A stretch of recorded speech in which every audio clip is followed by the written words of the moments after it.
Hello dear students, as you all know we are doing chapter number 14 oscillations of class 11th. We have done 4 video lectures. Today it is going to be the 5th one and it is going to be the last one also. From tomorrow, means from the next video lecture, we'll start with the next chapter, which is your last chapter of the syllabus, that is chapter number 15, waves. But today it is going to be the last lecture of oscillations. I have tried to cover all the theoretical part and some of the numericals in which we have proved that the given motion is SHM. Today we will discuss the SHM of a spring and then after combination of springs, and there are some definitions which are given at the last. So we are going to discuss that. Okay. So the first topic of the day is SHM due to a spring. SHM due to a spring, right? So there are two cases. We are going to take both of them. The case one is horizontal SHM. Horizontal SHM. Okay, this is the case one, and the second case obviously is going to be the vertical one. Okay, now let us try to understand the situation first of all. Suppose one spring is there which is of natural length this much. This is the natural length of the spring, means the length at which it is not extended, it is not compressed. Okay, it is not stretched, it is not compressed. So this is the natural length of the spring. Now what we have done, we have attached a mass to it. We have attached a mass, say small m, to the spring, right? This is its natural length. Now what is happening, what I am going to do is I am going to expand this mass capital M from this position to this position. Then obviously a spring is going to be stretched a bit and it is going to be like this. Okay, if we try to find out what is the displacement, so this is the position of natural length and this is the position of the stem. So basically spring is being extended by an amount, say x, right? After some time what will happen? The spring will come back to its original position. Okay, the spring will come back to its original position. Let me make it correct. And then again it goes back. So basically what happens? Now the spring is being compressed and the mass goes back. Okay. So if we try to find out what is the displacement this side, so this could be x, this could be anything, right? Okay. It could be any displacement. I have just made a draw just to give you a feeling that the mass will be oscillating. This is the natural length. Here, what I have done, I have take that mass, stretch a spring a bit, and then I just left the mass. Then what will happen? Mass will come back to its main position. Then after it goes back, then it comes to its main position. Then whole thing will be happening repeatedly. So basically the mass will be oscillating on this platform. Now we have to prove that this oscillation is nothing. It is actually simple harmonic motion. How we can prove that? It is very simple. Just see. First of all, you need to understand that the restoring force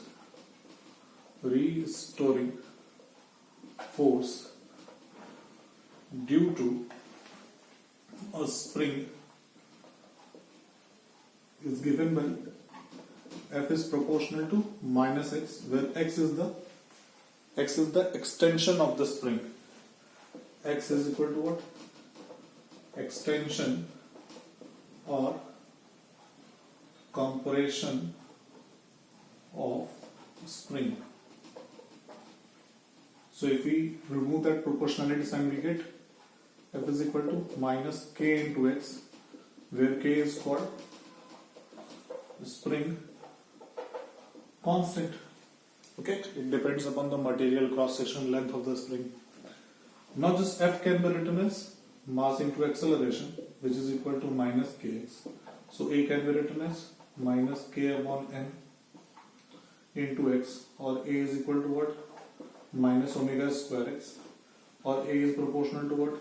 Minus x, where omega square is equal to what?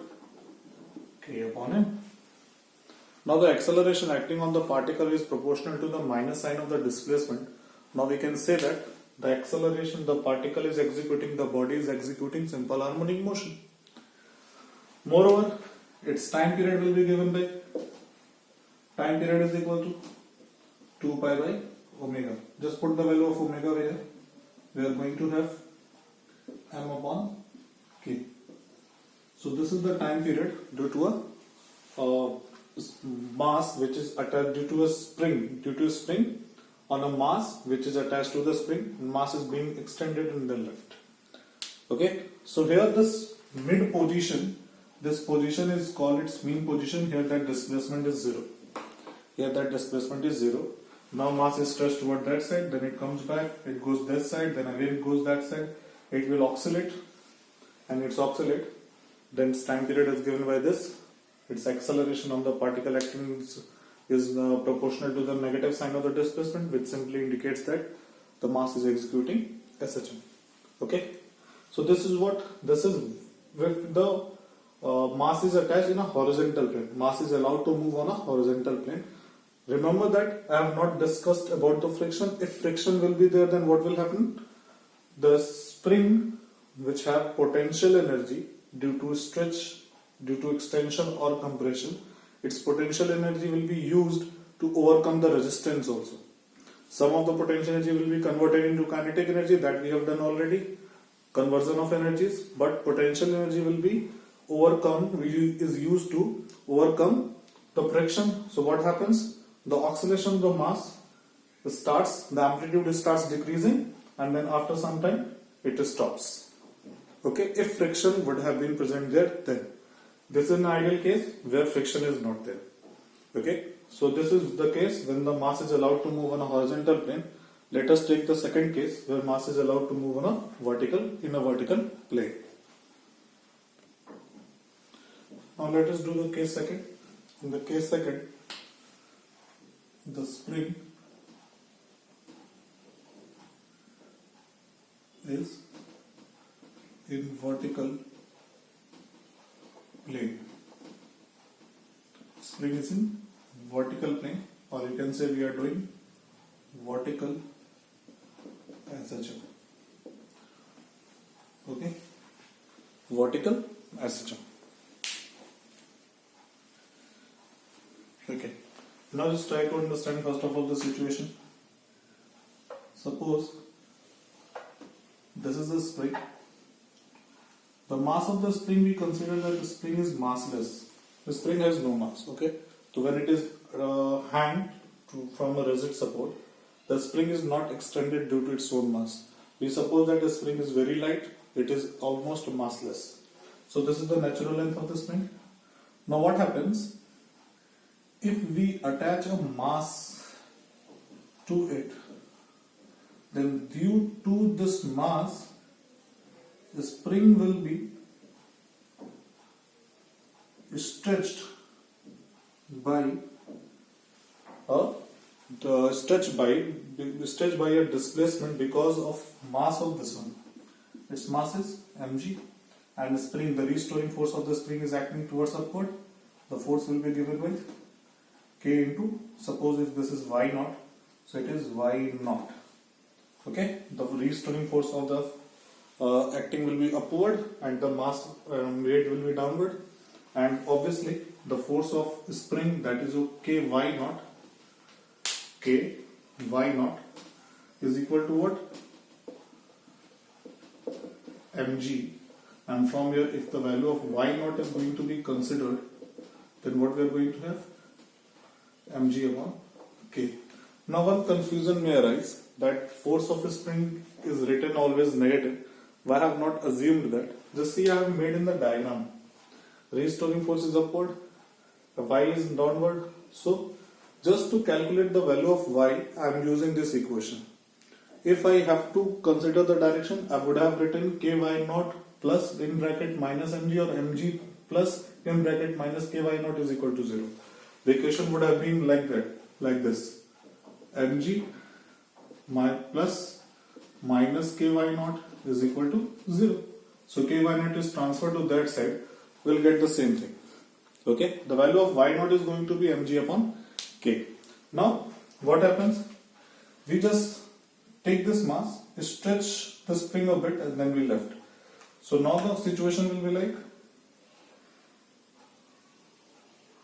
the spring is stretched a bit, and now mass is somewhere here.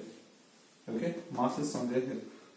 This is the position of equilibrium. Just remember, this is the position of equilibrium, where the spring due to the force due to the spring and the weight of the mass is equal. So this is the position of equilibrium. So all the displacements will be considered from this place only. So let this displacement be y. Force due to this one will be acting towards upward. But the total stretch in the spring will be from here till here it is y naught. From here till here it is y. Okay. So the spring is being stretched by a total displacement of y plus y naught.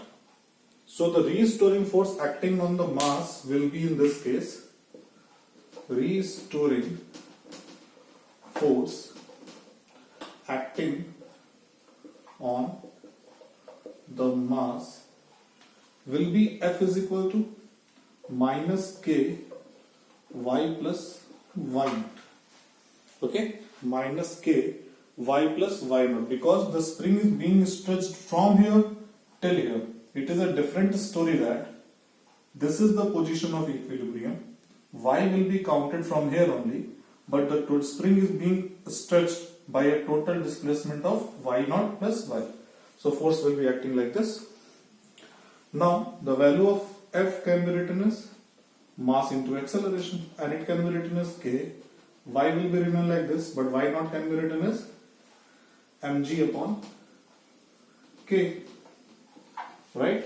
If K is being multiplied, what we are going to have? Ma is equal to minus K into y minus K into mg upon K. So K and K will be cancelled out.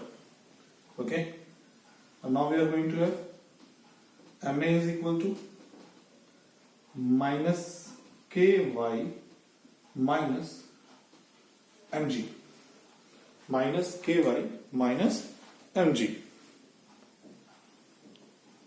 Okay, so Ma comes out to be minus Ky minus mg. One correction I have to make, and that correction is, the restoring force is the force which acts on the mass and try to put that mass on the position of equilibrium. Just see, this is the position of equilibrium. Okay, this is the position of equilibrium. Here that net force was equal to 0. It is very much true that when the spring is extended by this much, its total extension is y plus y naught. But y naught extension was already balanced by mg. So the force which makes this mass go towards its mean position is always because of this extension only. Okay, and this force ky naught, which was there, k into y naught, it was already balanced by mg. So the net force acting at this position is 0. Is it clear? So what I am going to do is, this is the net force acting on the mass. But what is the restoring force? The restoring force is because of this extension only. This extension is there to use the make the mass comes into the equilibrium, right? So I am going to subtract the force due to y naught extension. Okay, the force due to y naught extension.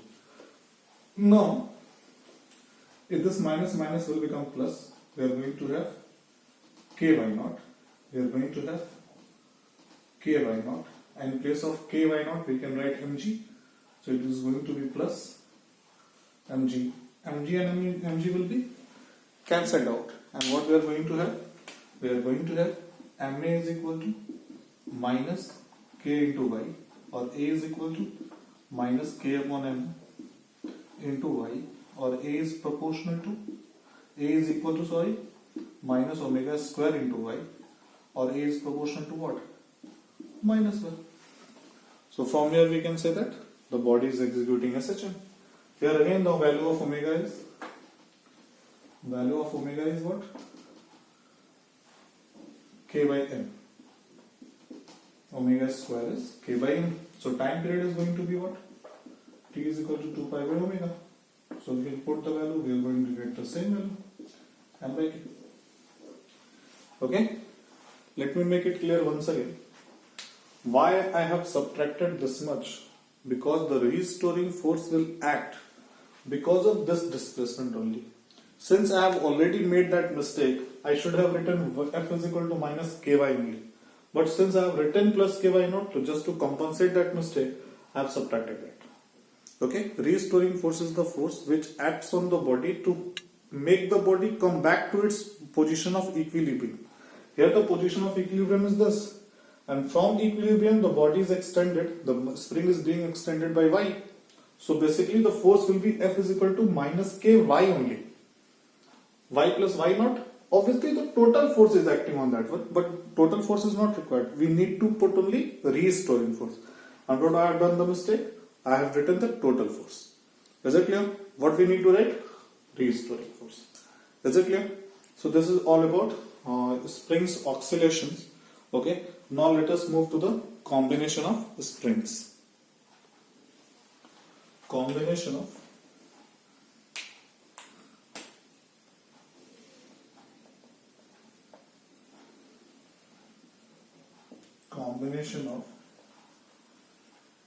springs. We have three combinations. One, if the spring is being attached like this, two different springs attached to a mass like this. This is the combination. Second combination is possible when the spring is being attached.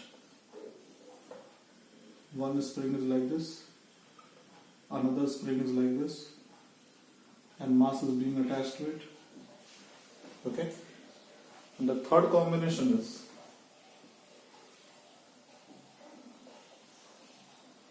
when mass is attached between two springs. Okay? Now just see. I should have made the third one here, but just see, you can understand. If this mass is being stretched, suppose the spring constant of the first one is K1, if this constant is K2. Now suppose if the mass is being stretched by a displacement x, we are able to understand that the displacement in both the springs are going to be same. But since their spring constant is different, the force on the first one, the first spring, force due to the first spring, and which force we are talking? We are talking restoring force. So F1 is going to be what? Minus K into K1 into X. And restoring force due to second spring will be, so F2 is going to be minus K2 into X. So if we add both of the equations, so we are going to have F1 plus F2 is equal to minus, if we take common, K1 plus K2 into X. For an equivalent spring, we should write F is equal to minus K1 plus K2 into X. Or we can write F is equal to minus K equivalent into X. From here what we can say? We can say that K equivalent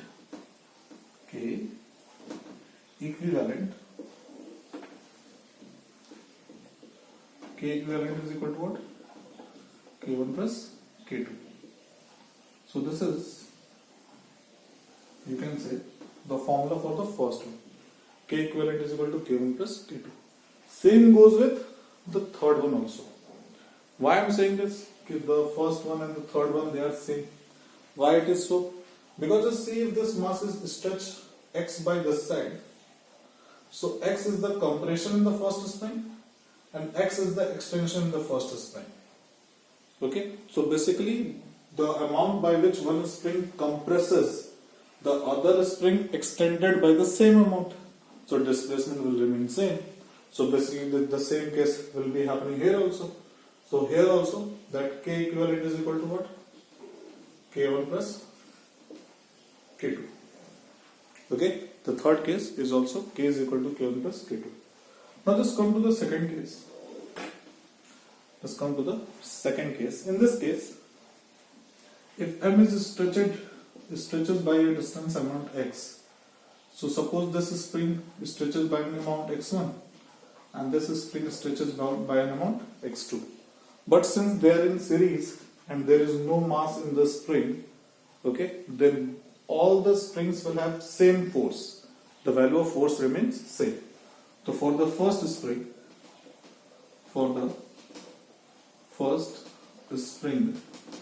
what we should write? F is equal to minus K x1. From here, if the value of x1 need to be calculated, we are going to have minus F upon K1. Again, for second spring,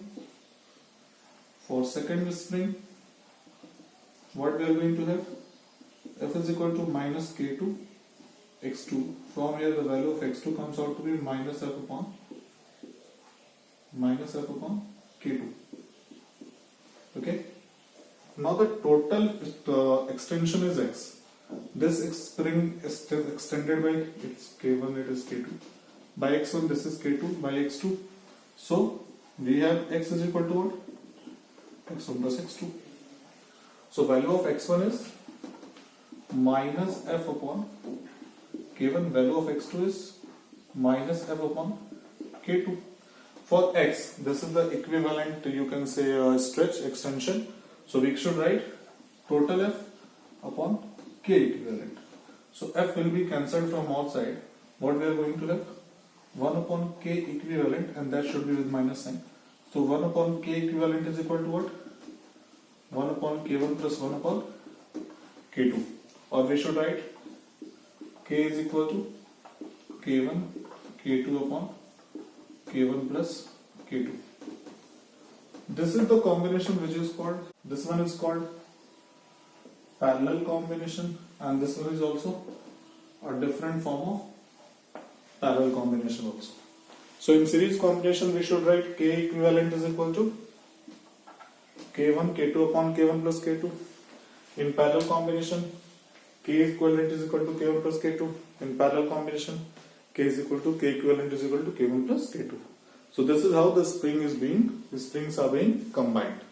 Okay, I hope it is clear. In class 10th also you have done the combination of resistors. But in case of resistor, they are added in a different way. The whole concept is different, but the combinations remain same. Series combination, parallel combination. Here also it remains like that. Okay. Now let us move ahead and let us give some important small definitions, and let us say goodbye to this chapter. Then after we'll move to the next one. Okay. The first thing we need to understand is there are some definitions we need to do, that definitions also. The first one is free oscillations. Free oscillations. Free from what? Free from maybe dissipative forces. Dissipative forces like friction, air resistance, these type of forces which actually consumes some amount of energy, and they just consume the energy, and the oscillations stop fading, and because of that the amplitude starts decreasing, and after some time the oscillation stops. So free oscillation is that one which we have been studying through all these lectures. All the oscillations were free. We have not discussed any dissipative forces, we have not discussed any friction, we have not discussed any air resistance. All those oscillations which remains free from dissipative forces, they are called free oscillations. And in this what happens? Frequency and time period remains constant. Frequency, time period and amplitude remains constant. Three things. Frequency, time period and amplitude remains constant. The second thing we need to understand is damped oscillations. Damped oscillations. What are damped oscillations? Just see if dissipative forces are present. If dissipative forces are present, then what will happen? Then of course they'll consume the energy. If free oscillations graph, if I draw, the graph is like this. Okay, all the amplitudes are same, and with the time it goes on. But for the damped oscillation, the graph is like this. Its amplitude decreases continuously, and after some time it becomes zero. Okay, so this is what we call damped oscillations. Okay, in damped oscillations, amplitude of the oscillation starts decreasing with the time, and then after some time the oscillations are damped. Third one is called maintained oscillations. Okay, maintained oscillations. What is that? Now just suppose whatever energy this oscillation is losing, if we supply the same amount of energy, to it, then what will happen? Its oscillations will be maintained. Such oscillations are called maintained oscillations. Just let me give you an example. If you have seen the watch, simple watch, pendulum watch, which is there at our places, that simple pendulum watch, one battery is there. So whatever energy that pendulum loses, the battery gives the same amount of energy, and because of that, the pendulum keeps on oscillating. Okay, so this is an example of maintained oscillations. Fourth one is forced oscillations. Forced oscillations. When a body is not oscillating at all, but due to some periodic force means the force which acts periodically, after a fixed time interval it acts in the same direction, then the body starts oscillating. Then the oscillation is called forced oscillations. Okay, one example I would like to give, you will be able to understand very easily. These days mobiles are there. When mobile vibrates, and even suppose the mobile is kept on a table, when mobile vibrates, what happens? The whole table, if you touch the table, you can feel the vibration of the table also. Table is not vibrating at all. Table was not vibrating at all. But since mobile is kept on that and mobile is vibrating, because of the vibration of mobile, table also vibrates. So this kind of oscillation is called forced oscillations, where the bodies are not oscillating at all, but one periodic force acts, and because of that the body starts oscillating. Such oscillations are called forced oscillations. Fifth one is the resonance.